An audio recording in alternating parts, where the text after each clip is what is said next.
Ah, mashed potatoes. You know, they are the absolute heart and soul of a big holiday meal, especially Thanksgiving. But let's be real, so often they're just kinda sad. Gummy, bland, a total letdown. Well, that's about to change.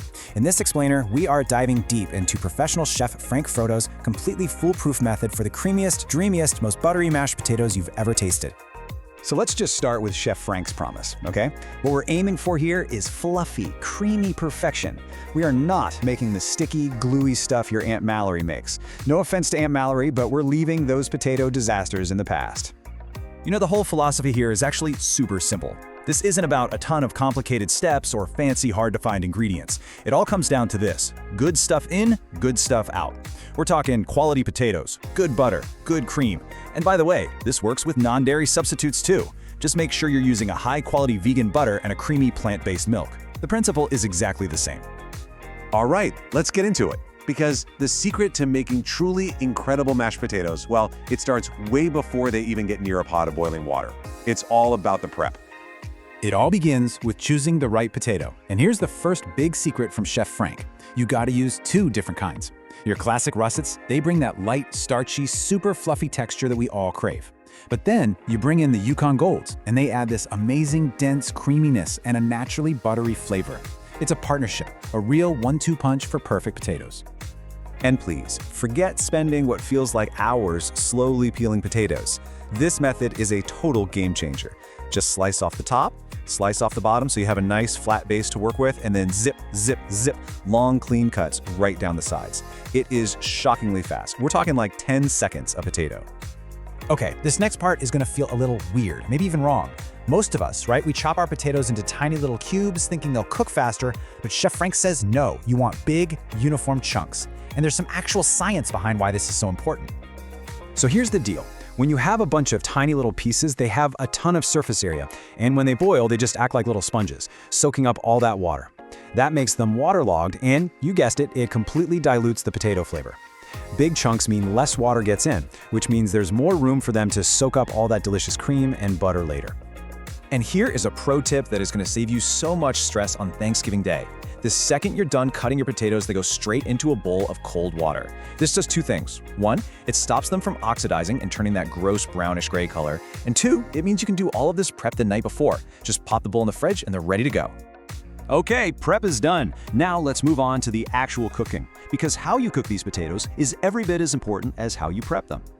Rule number one, and this is totally non-negotiable, your potatoes must start in cold, salted water. If you drop them into already boiling water, the outside is gonna get mushy and overcooked before the inside is even close to being done. Starting them cold lets them heat up gradually so they cook perfectly evenly all the way to the center. And listen, the second that water hits a boil, you need to turn the heat down immediately. A raging, violent boil is your enemy. It's just gonna beat up your potatoes, they'll break apart, and you'll end up with a pot of cloudy, starchy water. What you're looking for is a gentle, happy simmer, just some nice light bubbling. So, how do you know when they're ready? It's easy. After about 15 minutes of simmering, just take a small paring knife and poke one of the chunks. If the knife slides in with absolutely zero resistance and the potato piece just falls right off the blade, boom, they are perfectly tender and ready for mashing. All right, here we go. The moment of truth. This is the mash. It's where all that careful prep comes together. But there are a few final details that are absolutely crucial for getting that perfect, creamy, glorious texture.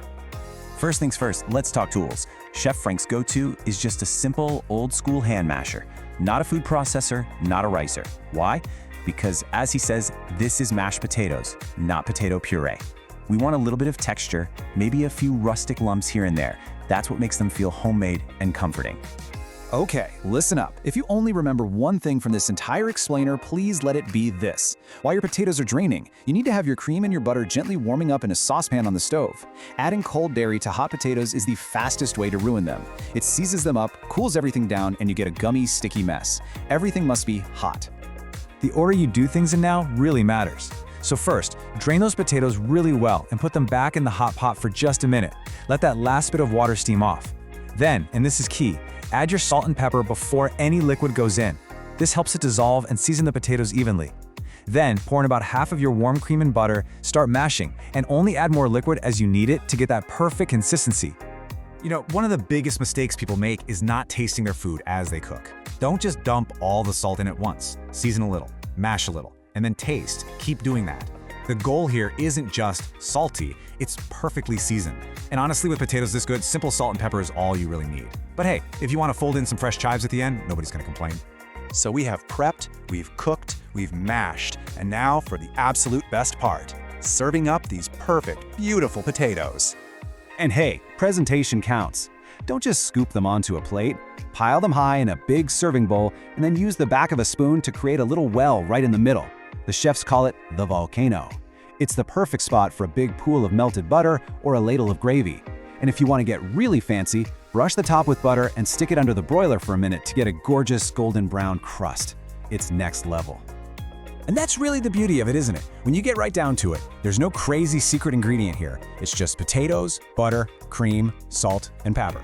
But when you treat those simple ingredients with the right technique and a little bit of care, you can create something that is just so delicious.